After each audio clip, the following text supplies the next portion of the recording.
Bună ziua! Astăzi avem un motor Stirling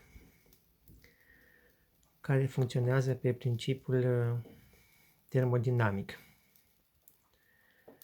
Este format dintr-un cilindru care este încălzit de o flacără ce arde cu spirit, iar în acest cilindru căldura degajată de flacără dilată aerul din interiorul acestui piston.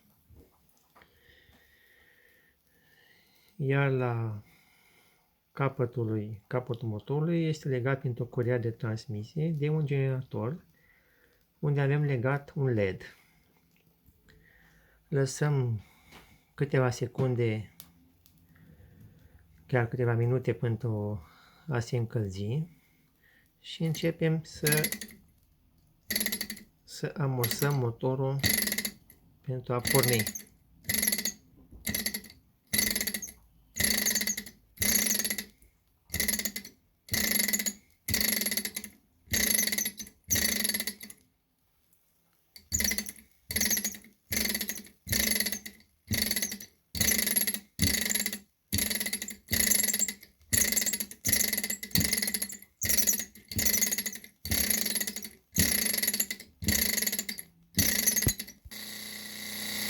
Acum motorul a pornit